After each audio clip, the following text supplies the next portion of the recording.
अब हम ब्राज़ील की जलवायु के बारे में पढ़ेंगे। कल हमने बात की थी कि अमेज़न नदी का जो मुहाना है वह 0 डिग्री पर है, 0 डिग्री अक्षांश या भूमध्य रेखा पर है।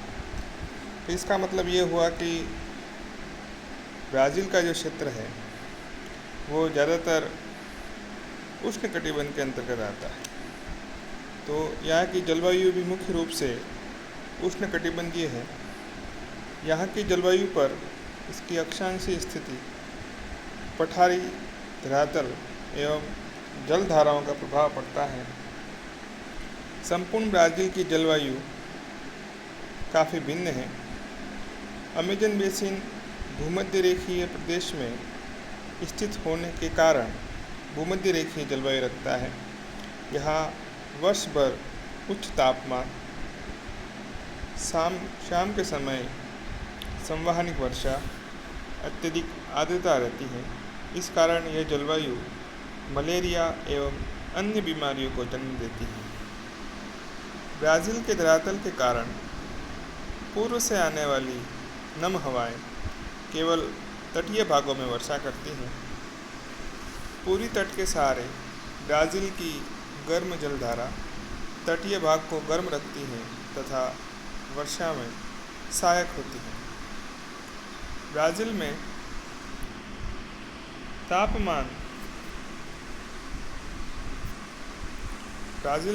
तापमान की दशाएं क्षेत्रानुसार परिवर्तित होती रहती हैं। विषुवतरेखीय क्षेत्र में अधिकतम तापमान 30 डिग्री सेंटीग्रेड और न्यूनतम 10 डिग्री सेंटीग्रेड रहता है। जनवरी माह में दक्षिणी ब्राज़ील में ग्रीष्मकाल का महीना होता है तथा अधिकांश भाग में 27 डिग्री सेंटीग्रेड तापमान पाया जाता है। 27 डिग्री की समताप रेखा अमेज़न बेसिन के दक्षिण में पूर्व पश्चिम दिशा में रहती है। दक्षिणी ब्राज़ील में 26 डिग्री सेंटीग्रेड समताप रेखा गुजरती है, जो आप मैप में भी देख सकते हैं।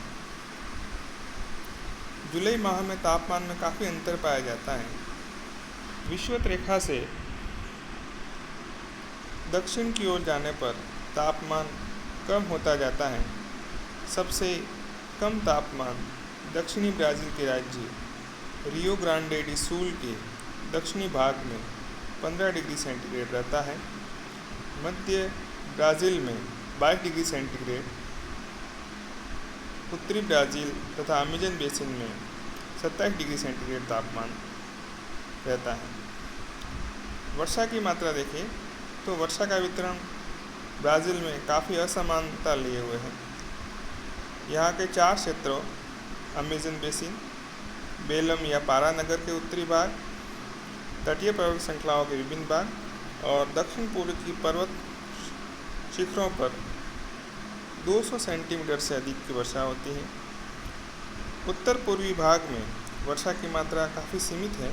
यहाँ वर्षा का औसत केवल 254 मिलीमीटर ही है। अधिकांश स्थानों में 508 मिलीमीटर या 735 मिलीमीटर के लगभग वर्षा होती है। ब्राज़ील के अधिकांश भागों में ग्रीष्मकाल में अधिक वर्षा होती है और शीतकाल प्रायः शुष्क रहता है। साओ पोलो राज्य के दक्षिणी भाग में दक्षिण की ओर पूर्णतः शुष्क ऋतु नहीं होती। शीतकाल में वर्षा की मात्रा में अवश्य कमी होती है, परंतु यहाँ वर्षा रहती है। अमेज़न बेसिन में जनवरी से जून तक सर्वाधिक वर्षा होती है और वर्ष के शेष भाग में अपेक्षाकृत कम वर्षा होती है। ये ब्राज़ील की जलवायु के बारे में वर्णन था। अब हम ब्राज़ील की प्राकृतिक वनस्पति को देखते हैं। हर एक स्थान की जो प्राकृतिक वनस्पति होती हैं वो उस स्थान की जलवायु, धरातल, मृदा आदि कारकों से नियंत्रित और निर्धारित होती हैं। अमेज़न बेसिन तथा पूरी तट के अधिक वर्षा वाले क्षेत्र में सघन उष्णकटिबंधीय सदाबहार वन पाए जाते हैं और कम वर्षा वाले क्षेत्रों में पतझड़ वाले वन और घास के मैदान पाए जाते हैं। ब्राज़ील की वनस्पति को 6 प्रमुख भागों में बांटा जा सकता है। पहला है सेल्वास, जो काफ़ी इम्पोर्टेंट है, शब्द ध्यान रखिएगा। अमेजन नदी के बेसिन तथा पूरी तट पर वर्षा की अधिकता के कारण घने वन पाए जाते हैं, जिन्हें सेल्वास या सेल्वाज कहते हैं।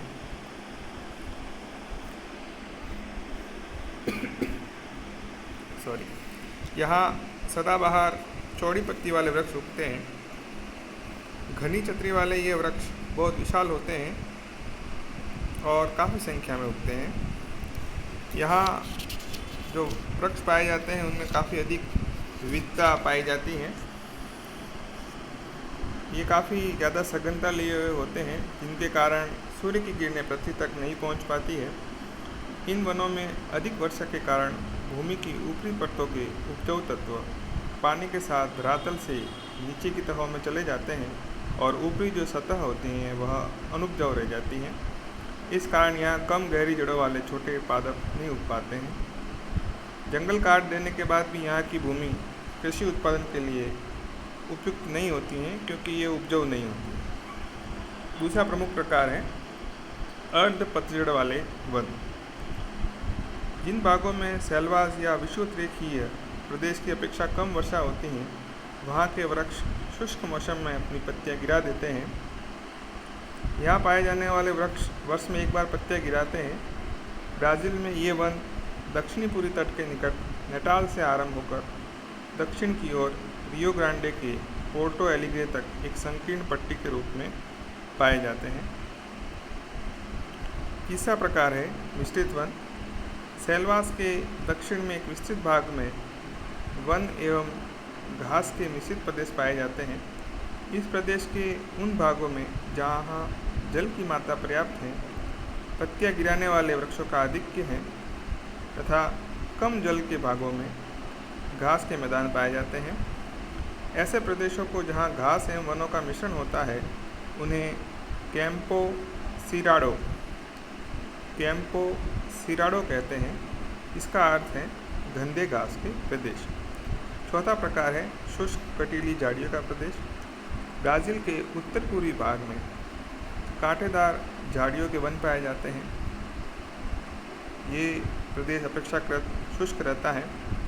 कम ऊंचे वाले वृक्ष जिनकी पत्तियां शुष्क मौसम में गिरती हैं, यहाँ की प्रमुख वनस्पति हैं।